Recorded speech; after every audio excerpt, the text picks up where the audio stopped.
Well, my name is Dorothee Ehrich. I work as a researcher at UiT, the Arctic University of Norway in Tromso, at the Institute of Arctic and Marine Biology. My main work is in the frame of a monitoring system, which is called COAT, the Climate-ecological Observatory for Arctic Tundra, which is something a quite big group of people here in Tromso has been developing starting around 2011. Which is exactly what I kind of said, a monitoring system for studying the impact of climate change and changes in human activity on the tundra ecosystem. Quad has been centrally designed and was quite an interesting endeavor to be part of, because we started by writing a science plan and then tried to establish infrastructure which would make it possible to realize this science plan.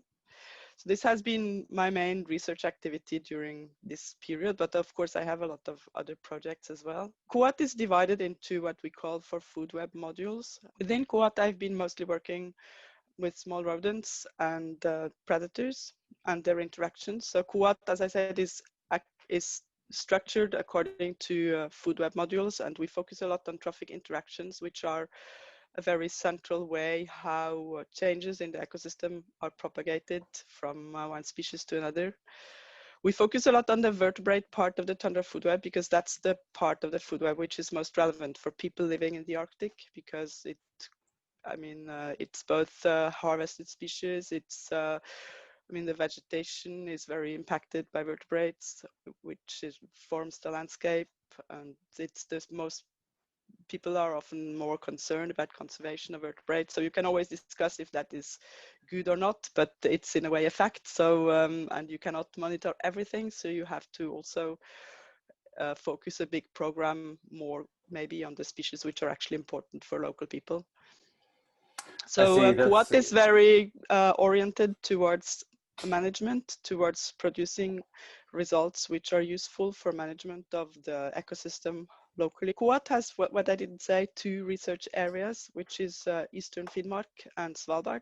So the Norwegian mainland Arctic in Eastern Finnmark and the Norwegian high Arctic on Svalbard. I'm working only on the mainland. My research topics have been, as I said, mostly on small rodents and predators, and particularly, and what I'm also going maybe to focus a bit more on in Charter, is this expansion of boreal generalist predators, which is going on in the low Arctic, a bit all around actually the circumpolar area. I have also been collaborating actually all my scientific life with researchers in Russia, starting from my PhD and even before that. Since 2007, I'm collaborating well with different groups in Russia, but especially with some colleagues in Yamal, and we have really established a very nice ongoing collaboration around monitoring the impact of climate change and human use on tundra ecosystem. And we have developed a row of protocols actually in parallel between Kuat and the Yamal site. And here in Tromsø, we tend to call this Yamal monitoring as Kuat's little sister. So, and I have been very active in developing this collaboration, and I'm still are. And I guess the main reason why I have been invited to participate in Charter is probably my work in Yamal. Well, yeah, the low Arctic ones, and the high Arctic ones. So that's lemmings, mainly gray-sided voles, and different species of microtus. So in Norway, we have the tundra vole.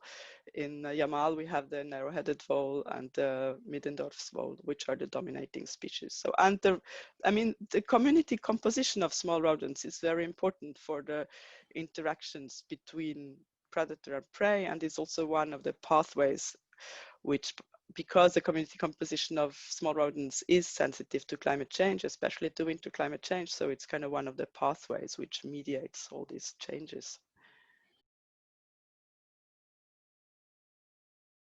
There are different things which will be interesting to do, and we still have to see a bit what actually we will be able to realize, of course, and how we are going to allocate, because we will have a postdoc in Tromsø which will be shared with Nina, and how we will exactly allocate all the working months to each tasks. But if I go now ahead with saying what I would like to do, I think I was the one who argued a lot to include this food web part in Charter. And that was mainly because if we read the main objectives, I mean, if you read the first objective, the idea is to look at impact of these different changes in the tundra on biodiversity. And this was actually also quite underlined in the call, that we should look at impacts on biodiversity. So many of the people in Charter focus on vegetation biodiversity, which is of course crucial because it forms the landscape, it forms the basis for everything else which can be there. But still, biodiversity is more than that, especially for a zoologist, because I'm probably a zoologist. So I just thought we need to include some aspects also of the other trophic levels.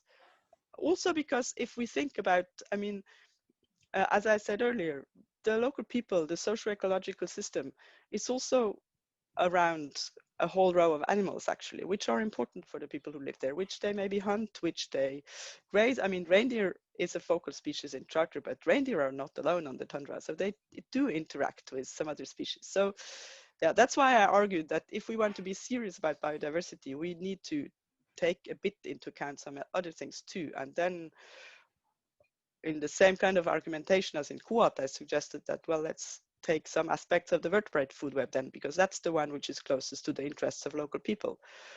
So because, of course, I mean, arthropods, soil organisms and so on are super important too in some aspects, but most local people don't care so much about them. Yeah, so that was the reason why we wanted to include this food web side. And then we discussed about what aspects. So actually I have this, yeah. So we look at it a bit in two ways. So we have this, in Charter, the focal part of the ecosystem is in a way reindeer vegetation interaction.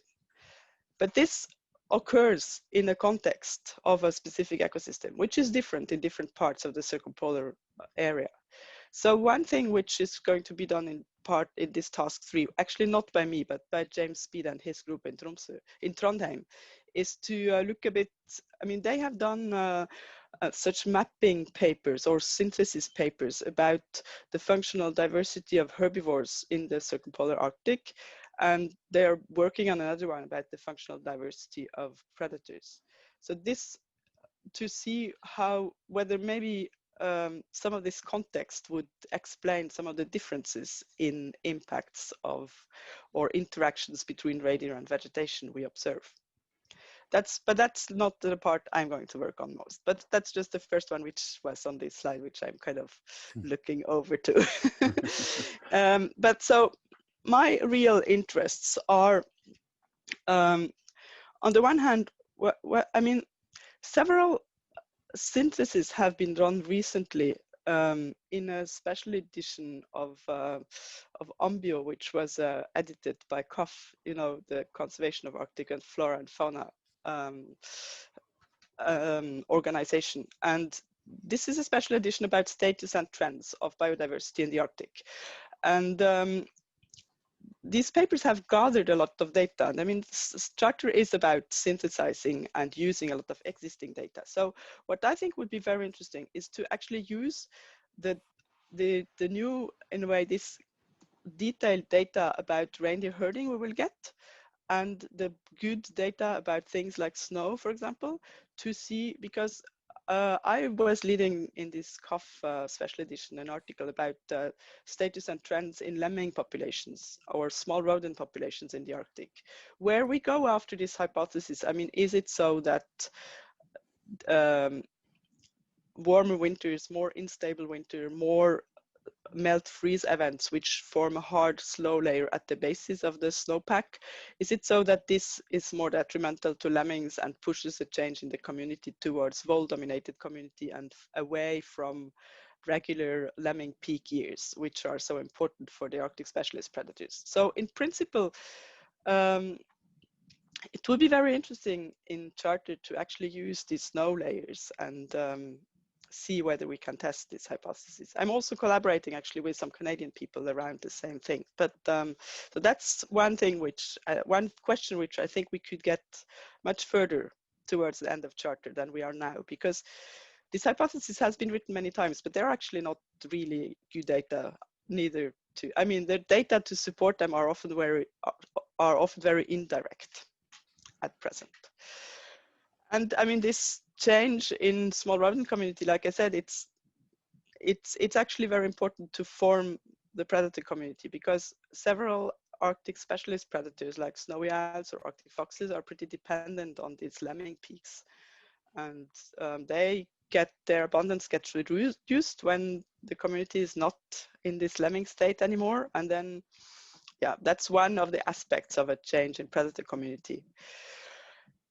Other aspects are, of course, which are much closer related to the focal system of Charter, is this idea of expanding generalist predators. And that's probably what I want to work on most in Charter.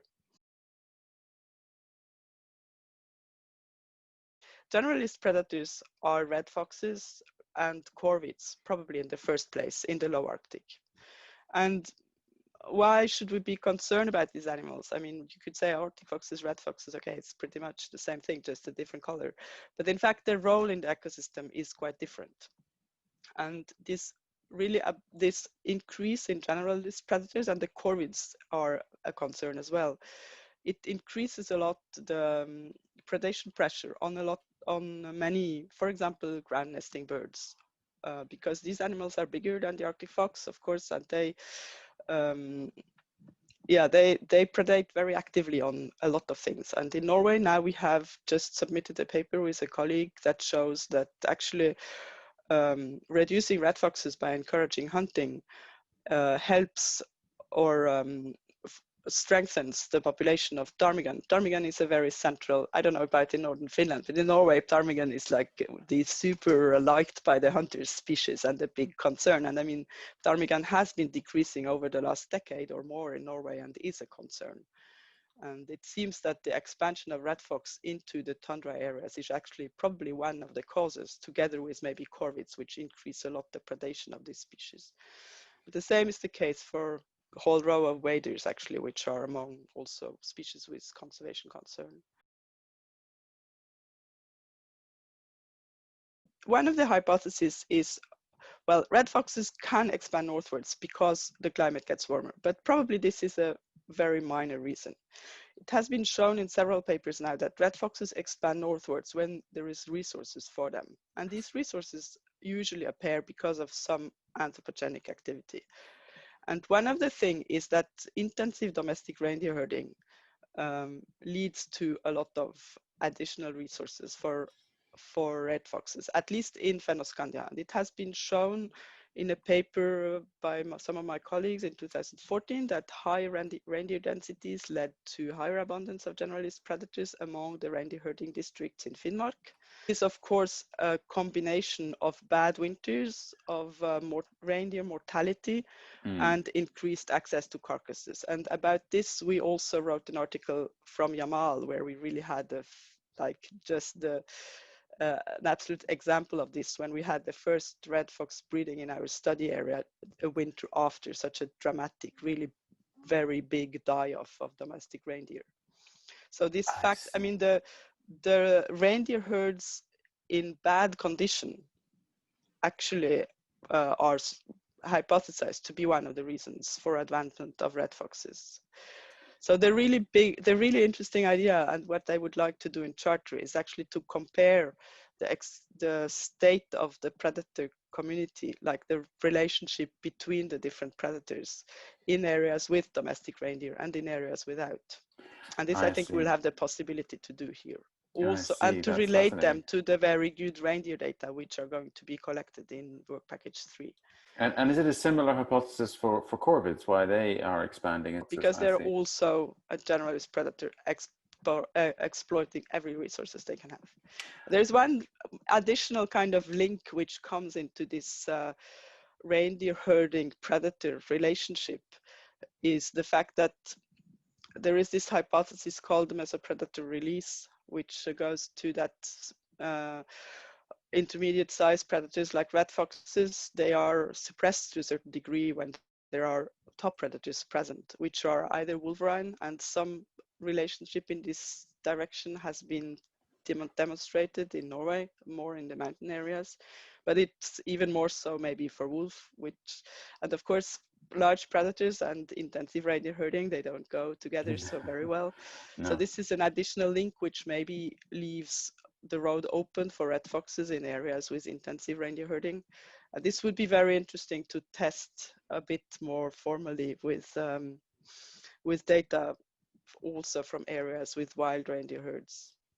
We Right, have some that's preliminary data from a study which I did some years ago, which was based on interviews about the abundance of predators in different Arctic villages, where we included also Eastern Timor, or the areas where there are no domestic reindeer and only wild reindeer, which looked very interesting. But so what I would like to do is actually to set up observations with automatic cameras in these areas too.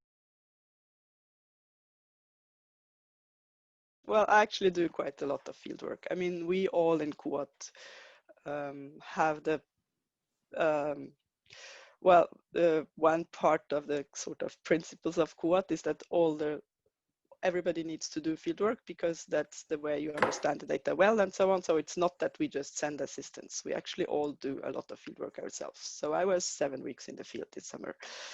And it's also where you get ideas and so on. But so we use a lot of, I mean, depending on what, for the foxes, we use a lot of automatic cameras. This is one of our important data sets, that we have baited cameras standing out in winter, which is the period which is difficult for Arctic predators. So they're attracted by baits, and we use this to describe the community composition and some trends in the relative presence of different animals. That's what I want to do in Charter, for example.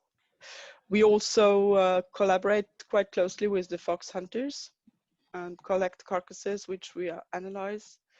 And in general, that's also something which I hope, because we will also, Tromso will be involved in work package 6, although we did not really discuss yet with Otto Habeck what we are going to do.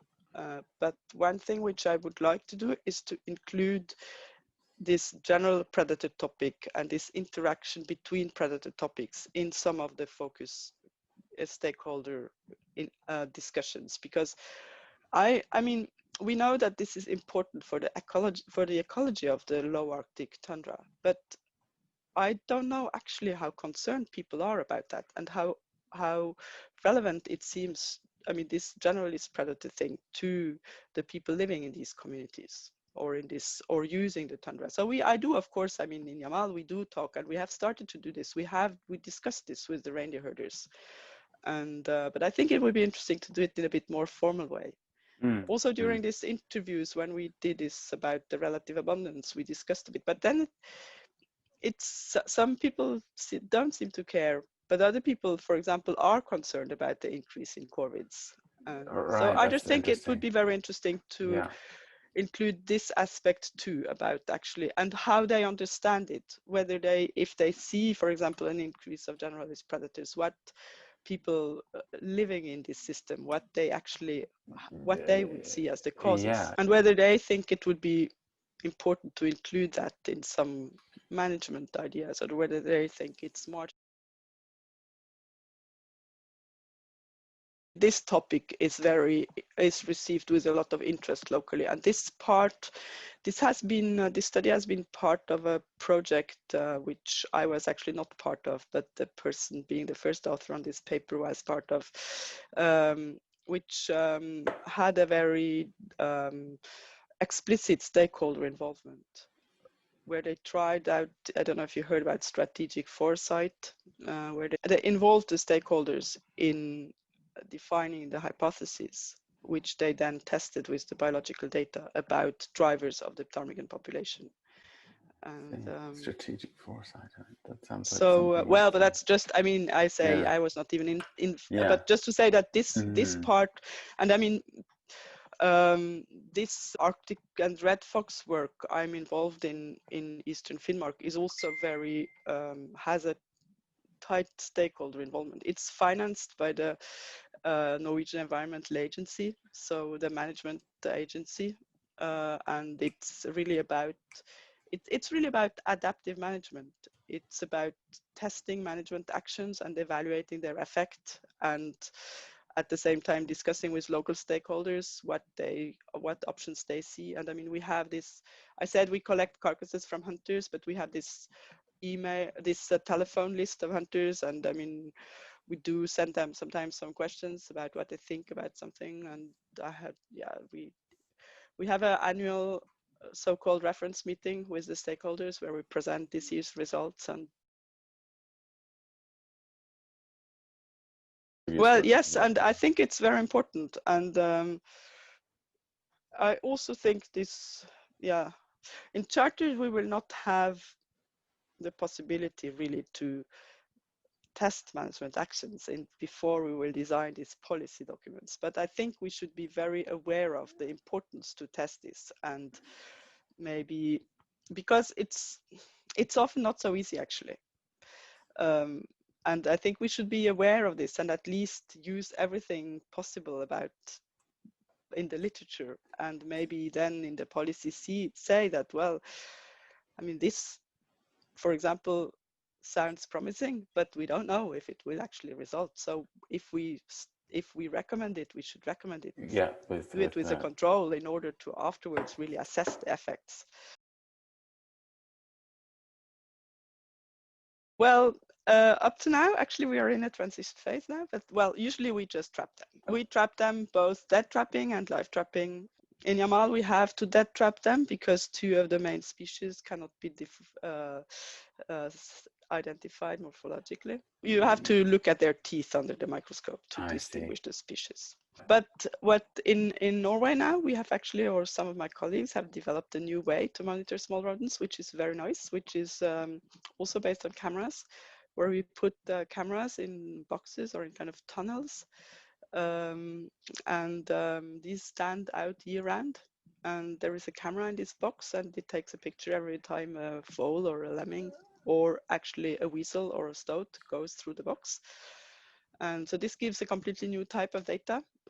Actually, there has been a big lack of winter data about small rodents, and this has been pointed out. I mean, I did my PhD on lemmings actually, and that was already pointed out at that time, and that's already quite some time ago. And it will be very interesting, and I think it will really, first, it's non-invasive, and it will really give us a new understanding, because the trapping sessions, usually you have 1 or 2 trapping sessions per year during the summer, and you have no idea what's going on during the winter.